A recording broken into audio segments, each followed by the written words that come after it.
السلام علیکم ورحمۃ اللہ۔ دوستو، آج کی ویڈیو میں بات کریں گے قوم سمود کے بارے میں۔ سمود قوم عاد کے وارث بنے، جس طرح کہ عاد نوح علیہ السلام کی قوم کے وارث بنے تھے۔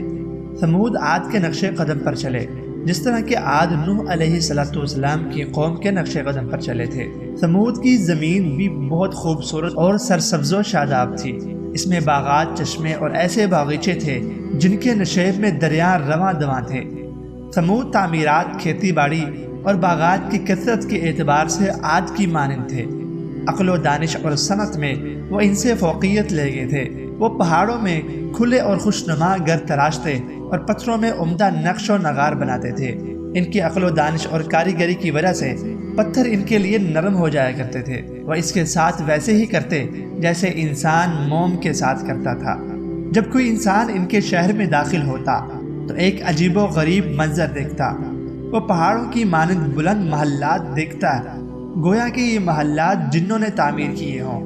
وہ دیواروں میں خوشنما پھول دیکھتا، جیسا کہ موسم بہار نے انہیں اگایا ہو۔ اللہ تعالیٰ نے سمود پر آسمان اور زمین سے برکتیں کھول دی۔ اللہ نے سمود پر ہر چیز کے دروازے کھول دیے۔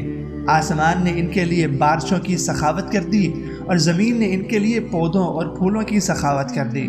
باغات نے ان کے لیے میووں اور پھلوں کی سخاوت کر دی، اور اللہ نے ان کی روزی اور عمروں میں برکت عطا کر دی۔ لیکن ناظرین، ہوا کیا؟ اس سب کے باوجود سمود کو شکر گزاری اور اللہ کی عبادت پر آمادہ نہ کیا جا سکا، بلکہ انہوں نے ناشکری اور سرکشی کی۔ جو کچھ ان کے پاس نعمتیں موجود تھیں، وہ اس پر فخر کرنے لگے اور یہ سمجھنے لگے کہ ہم سے طاقت میں بڑھ کر کون ہے۔ ان کا خیال تھا کہ وہ مریں گے نہیں اور نہ وہ اپنے محلات اور باغات سے باہر نکلیں گے۔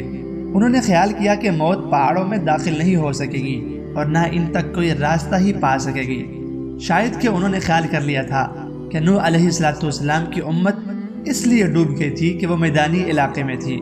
وہ اس لیے تباہ ہو گئے تھے کہ وہ میدان تھے اور یہ خوف اور موت سے امن کی جگہ ہے۔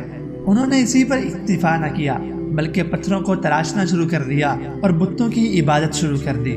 وہ پتھروں کی عبادت کرنے لگے، جس طرح نوح علیہ السلام کی امت ان کی عبادت کیا کرتی تھی، اور یہی طرز عمل عاد کا تھا۔ اللہ تعالیٰ نے انہیں پتھر کے بادشاہ بنایا تھا، لیکن وہ اپنی جہالت کی وجہ سے پتھر کے غلام بن گئے۔ اللہ نے ان کو عزت عطا کی اور عمدہ رزق عطا کیا، لیکن انہوں نے اپنے آپ کو ذلیل اور رسوا کر لیا اور انسانیت کو ذلیل کر لیا جب وہ پتھروں کی عبادت کرنے لگے۔ اللہ لوگوں پر ظلم نہیں کرتا، لیکن لوگ اپنے آپ پر ظلم کرتے ہیں۔ بڑے تعجب کی بات ہے کہ پتھر جس کو یہ اپنے ہاتھوں سے تراشتے ہیں، نہ وہ انکار کرتا ہے نہ وہ ان کی فرما برداری کرتا ہے۔ اب وہ اس کے سامنے جھک گئے اور اس کے آگے سجدہ کرنے لگے۔ کیا طاقتور کمزور کی عبادت کرتا ہے؟ کیا آقا اپنے غلام کو سجدہ کرتا ہے؟ لیکن وہ اللہ کو بھول گئے تھے۔ انہوں نے اپنے آپ کو بلا دیا اور انہوں نے انکار کر دیا۔ اللہ نے انہیں ذلیل و رسوا کیا۔ ناظرین، اللہ نے ارادہ کیا کہ ان کی طرف ایک رسول بھیجا جائے، جس طرح نوح علیہ السلام کی امت کی طرف رسول بھیجا گیا اور عاد کی طرف رسول بھیجا گیا۔ بے شک اللہ اپنے بندوں کے لیے کفر کو پسند نہیں کرتا اور نہ ہی زمین میں فتنہ و فساد کو پسند کرتا ہے۔ ان میں سے ایک شخص تھا جس کا نام صالح تھا۔ وہ ایک شریف گھرانے میں پیدا ہوا اور اس نے عقل و دانش اور نیکی کے ماحول میں پرورش پائی۔ وہ ایک بہت شریف لڑکا تھا، وہ بہت ہی ہونہار تھا اور لوگ اس کی طرف اشارے کیا کرتے تھے۔ لوگ کہتے تھے کہ یہ صالح ہے، صالح ہے۔ لوگوں کو اس سے بڑی امید تھی اور لوگ کہا کرتے تھے کہ اس کی بڑی شان ہوگی، اس کی عظمت بہت ہوگی۔ لوگوں کا خیال یہ تھا کہ صالح ان کے چودھریوں میں سے ایک ہوگا، وہ مالداروں میں سے ایک انسان ہوگا۔ لوگ خیال کرتے تھے کہ اس کا ایک خوبصورت محل اور باغ ہوگا۔ اس کا باپ دیکھ رہا تھا کہ اس کا بیٹا اپنی عقل سے بڑا مال کمائے گا اور لوگوں سے آگے نکل جائے گا۔ وہ گھوڑے پر نکلے گا اور اس کے پیچھے نوکر چاکر ہوں گے۔ لوگ اسے سلام کریں گے اور وہ یہ کہیں گے کہ یہ فلاں کا بیٹا ہے، فلاں کا بیٹا ہے۔ اسے کتنی خوشی ہوگی جب وہ لوگوں کو یہ کہتے ہوئے سنے گا کہ یہ بڑا خوش نصیب ہے، اس کا بیٹا بڑا مالدار ہے۔ لیکن اللہ نے کچھ اور ہی چاہا تھا۔ اللہ نے ارادہ کیا کہ اسے نبوت کا شرف عطا کیا جائے اور اسے اپنی قوم کی طرف رسول بنا کر بھیجا جائے، تاکہ وہ انہیں اندھیروں سے نور کی طرف نکال لائے۔ کیا اس سے بڑھ کر کوئی بھی شرف ہو سکتا ہے؟ کبھی نہیں ہو سکتا۔ صالح علیہ السلام اپنی قوم میں کھڑے ہوئے اور اپنی آواز کو بلند کرنے لگے، اے میری قوم، اللہ کی عبادت کرو، اس کے سوا تمہارا کوئی معبود نہیں ہے۔ مالدار کھانے پینے اور کھیل کود میں مشغول تھے، وہ بتوں کی عبادت کرتے تھے اور ان کے علاوہ کسی کو معبود نہیں سمجھتے تھے۔ انہیں صالح علیہ السلام کی دعوت پسند نہ آئی۔ سمود کے مالدار ناراض ہو گئے اور انہوں نے کہا، یہ کون ہے؟ نوکروں نے کہا، یہ صالح ہے۔ انہوں نے پوچھا، یہ کیا کہتا ہے؟ اور خادموں نے بتایا، یہ کہتا ہے کہ تم اللہ کی عبادت کرو، تمہارا اس کے سوا کوئی حقیقی معبود نہیں ہے، اور وہ یہ کہتا ہے کہ اللہ مر جانے کے بعد تمہیں دوبارہ اٹھائے گا اور تمہیں بدلہ دے گا۔ نیز وہ کہتا ہے کہ میں اللہ کا رسول ہوں، اس نے مجھے میری قوم کی طرف بھیجا ہے۔ دولت مند یہ بات سن کر ہنسے اور کہنے لگے، بیچارہ مسکین ہے، کیا یہ پیغمبر بن سکتا ہے؟ اس کے پاس نہ کوئی محل ہے اور نہ ہی باغ ہے، اس کے پاس نہ ہی زرعی رقبہ ہے اور نہ ہی نخلستان، یہ بھلا کیسے رسول بن سکتا ہے؟ جب دولت مندوں نے یہ دیکھا کہ کچھ لوگ صالح علیہ السلام کی طرف جھکاؤ اختیار کر رہے ہیں تو انہیں اپنی سرداری کا خطرہ لاحق ہوا، اور وہ پکار اٹھے، یہ تو محض تم جیسا ایک انسان ہے، وہی کچھ کھاتا ہے جو تم کھاتے ہو اور وہی کچھ پیتا ہے جو تم پیتے ہو۔ کیا وہ تمہیں اس بات کا وعدہ دیتا ہے کہ جب تم مر جاؤ گے تو مٹی اور ہڈیاں بن جاؤ گے تو تمہیں زمین سے اٹھایا جائے گا؟ بہت دور کی بات ہے جس کا تم سے وعدہ کیا جاتا ہے۔ یہ تو دنیا کی زندگی ہے، ہم اس میں مرتے ہیں اور جیتے ہیں، ہمیں دوبارہ نہیں اٹھایا جائے گا۔ وہ تو ایک ایسا شخص ہے جس نے اللہ کے بارے میں جھوٹ بولا ہے، ہم تو اس پر ایمان نہیں لانے والے۔ ناظرین، ہوا کیا کہ لوگوں نے صالح علیہ السلام کا انکار کر دیا اور وہ اس پر ایمان نہیں لائے۔ جب صالح علیہ السلام نے انہیں واعظ و نصیحت کی اور انہیں بتوں کی عبادت سے روکا تو انہوں نے کہا، اے صالح، تو بڑا ہی شریف لڑکا تھا اور بڑا ہی ہونہار تھا، تیرے بارے میں تو ہمارا خیال تھا کہ بڑے لوگوں اور چودھریوں میں تمہارا شمار ہوگا۔ ہمارا تیرے بارے میں یہ خیال تھا کہ تو فلاں شخص کی مانند اپنا نام پیدا کرے گا۔ ارے تم نے تو کچھ بھی نہیں کیا، جو تمہارے ہم عمر تھے اور تجھ سے عقل میں کم تھے وہ بڑے آدمی بن گئے ہیں۔ اے صالح، تو نے فقیری کا راستہ اختیار کیوں کیا ہے؟ تیرے بارے ہمارا خیال جو تھا وہ غلط نکلا ہے اور تو نے اپنی زندگی کو برباد کر لیا ہے۔ اور لوگ یہ کہنے لگے کہ صالح کے باپ پر رب رحم کرے، اس کا بیٹا تو ضائع ہو گیا ہے۔ صالح علیہ السلام اپنی قوم کو مسلسل نصیحت کرتے رہے اور انہیں بڑی حکمت اور نرمی سے اللہ کی طرف دعوت دیتے رہے۔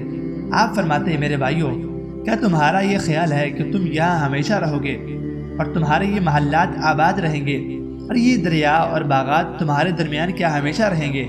کیا تم ان پہاڑوں میں ہمیشہ گھر تراشو گے؟ قطعاً نہیں۔ میرے بھائیوں، مجھے بتاؤ، تمہارے باپ دادا کیوں مر گئے؟ ان کے محلات تھے، ان کے باغات اور چشمے بھی تھے، ان کی بھی کاشتکاری اور نخلستان تھے، وہ بھی پہاڑوں سے گھر تراشتے اور ان میں رہا کرتے تھے، لیکن اس سب کچھ نے ان کو کوئی فائدہ نہیں پہنچایا۔ موت کا فرشتہ تو ان تک بھی پہنچ گیا تھا، تم بھی اسی طرح مر جاؤ گے۔ اللہ تمہیں دوبارہ اٹھائے گا اور تم سے ان نعمتوں کے بارے میں پوچھے گا۔ میں تم سے کوئی مزدوری نہیں مانگتا، میرا مطالبہ تو اللہ سے ہے اور میری اجرت تو پروردگار عالم کے ذمہ ہے۔ آخرکار ایسا ہوا کہ قوم صالح علیہ السلام کو کوئی جواب نہ دے سکی۔ انہوں نے یہ کہنا شروع کر دیا کہ صالح، تجھ پر تو جادو ہو چکا ہے، تو ہماری طرح ایک انسان تھا، اگر تو سچا ہے تو کوئی نشانی پیش کر۔ صالح علیہ السلام نے فرمایا، تم کس طرح کی نشانی چاہتے ہو؟ انہوں نے کہا، اگر تو سچا ہے تو اس پہاڑ سے ایک حاملہ اونٹنی نکال لاؤ۔ لوگ جانتے تھے کہ اونٹنی تو اونٹنی سے ہی جنم لیتی ہے، اونٹنی نہ تو زمین سے اگتی ہے اور نہ ہی پہاڑ یا پتھر سے نکلتی ہے۔ انہیں یقین آ گیا صالح علیہ السلام اس کام سے عاجز آ جائیں گے اور وہ کامیاب ہو جائیں گے، لیکن صالح علیہ السلام کا اپنے رب پر مضبوط ایمان تھا۔ وہ جانتے تھے کہ اللہ ہر چیز پر قادر ہے۔ صالح علیہ السلام نے اللہ تعالیٰ سے دعا کی، ویسے ہی ہوا جو لوگوں نے مطالبہ کیا تھا۔ پہاڑ سے ایک حاملہ اونٹنی نکلی اور اس نے بچے کو جنم دیا۔ لوگ حیران رہ گئے اور خوف زدہ ہو گئے، لیکن ان میں سے صرف ایک آدمی ایمان لایا۔ صالح علیہ السلام نے کہا کہ یہ اللہ کی اونٹنی ہے اور اسی کی نشانی ہے۔ تم نے جو مطالبہ کیا تھا تو اللہ نے اپنی قدرت سے تمہارے لیے اسے پیدا کر دیا ہے۔ اب اس اونٹنی کا احترام کرنا، اسے برے ارادے سے ہاتھ نہ لگانا ورنہ تمہیں عذاب آئے گا۔ یہ اونٹنی اللہ کی زمین میں کھائے پیے اور آئے جائے، اس کو چارہ ڈالنا، اسے پانی بھی ڈالنا تمہارے ذمہ نہیں ہوگا۔ چارہ پانی بہت زیادہ ہے، یہ اونٹنی بڑی قد کی تھی اور جسمانی ساخت میں بڑی عجیب و غریب تھی۔ لوگوں کے جانور اس سے ڈرتے تھے اور بدکتے تھے۔ جب یہ پانی پینے کے لیے آتی تو مویشی بھاگ جاتے تھے۔ صالح علیہ السلام نے یہ سب کچھ دیکھا تو ارشاد فرمایا، اس اونٹنی کے لیے ایک دن خاص ہوگا اور تمہارے مویشیوں کے لیے دن خاص ہوگا۔ ایک دن یہ اونٹنی گھاس کھائے گی اور گھاٹ سے پانی پیے گی، اور ایک دن تمہارے مویشی پانی پیئیں گے۔ اور ایسا ہی ہوا۔ جب اونٹنی کی باری ہوتی تو وہ جاتی اور پانی پیتی، اور جب قوم کے مویشیوں کی باری ہوتی تو وہ جاتے اور پانی پی لیتے۔ لیکن قوم نے تکبر کیا اور سرکشی اختیار کی، اور وہ کہنے لگے، ہمارے مویشی آخر ہر روز پانی کیوں نہ پئیں؟ لوگ اس اونٹنی سے تنگ پڑ گئے ہیں کیونکہ ان کے مویشی اس سے بدکتے تھے۔ صالح علیہ السلام نے انہیں تنبیہ کرتے ہوئے کہا وہ اس اونٹنی کی اہانت نہ کرے، لیکن وہ لوگ باز نہ آئے۔ انہوں نے ببانگ دہل کہا، اس اونٹنی کو کون قتل کرے گا؟ اور انہی میں سے 2 شخص اٹھے اور دونوں نے کہا کہ ہم اسے قتل کریں گے، اور اونٹنی کے نکلنے کا انتظار کرنے لگے، یہاں تک کہ جب اونٹنی باہر آئی تو پہلے نے اسے نیزہ مارا اور دوسرے نے اس کی گردن پر تلوار کا وار کیا اور اسے قتل کر دیا۔ جب صالح علیہ السلام کو پتہ چلا کہ اونٹنی کو ذبح کر دیا گیا ہے، انہیں بہت افسوس ہوا۔ صالح علیہ السلام بڑے غمگین ہوئے اور آپ نے لوگوں سے کہا، اب تم اپنے گھروں میں 3 دن تک فائدہ اٹھا لو، یہ ایسا وعدہ ہے جو جھٹلایا نہیں جائے گا۔ شہر میں 9 افراد ایسے تھے جو زمین میں دنگا فساد کرتے تھے اور اچھے کام نہیں کرتے تھے۔ انہوں نے حلف اٹھا لیا کہ ہم صالح اور اس کے گھر والوں کو رات کے وقت قتل کر دیں گے، اور جب ہم سے پوچھا جائے گا تو ہم کہیں گے کہ ہمیں تو علم ہی نہیں ہے، ہم کہیں گے کہ ہمیں علم ہی نہیں ہے۔ لیکن اللہ نے صالح علیہ السلام اور ان کے گھر والوں کی حفاظت کی۔ جب تیسرا دن ہوا، ان کے پاس عذاب آیا۔ اپنے معمول کے مطابق صبح اٹھے اور شدید زلزلے کے ساتھ ایک دھماکہ ہوا، ایسا دھماکہ کہ جس سے دل پھٹ گئے، ایسا زلزلہ تھا کہ جس سے گھر منہدم ہو گئے، اور یہ سمود پر بڑا بھاری تھا۔ سب لوگ مر گئے اور شہر ویران ہو گئے۔ صالح علیہ السلام اور مومنوں نے یہ منحوس شہر چھوڑ دیا۔ صالح علیہ السلام وہاں سے نکلے، اپنی قوم کو دیکھتے ہیں کہ وہ مری پڑی ہے۔ آپ نے بڑی غمناک آواز میں کہا، اے میری قوم، میں نے تمہیں اپنے رب کا پیغام پہنچایا، لیکن تم خیر خواہوں کو پسند نہیں کرتے ہو۔ آج انسان وہاں ویران محلات اور بیکار کنویں دیکھتا ہے، وہاں انسان کو ڈرونی بستیوں کے سوا کچھ دکھائی نہیں دیتا، نہ ان میں کوئی پکارنے والا ہے اور نہ ہی کوئی جواب دینے والا ہے۔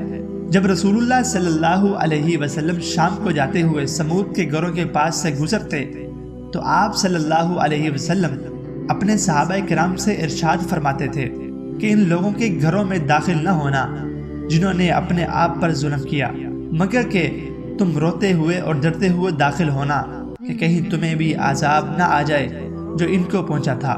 خبردار، سمود نے اپنے رب سے کفر کیا، خبردار، سمود کے لیے اللہ کی لعنت اور اللہ کی پھٹکار ہے۔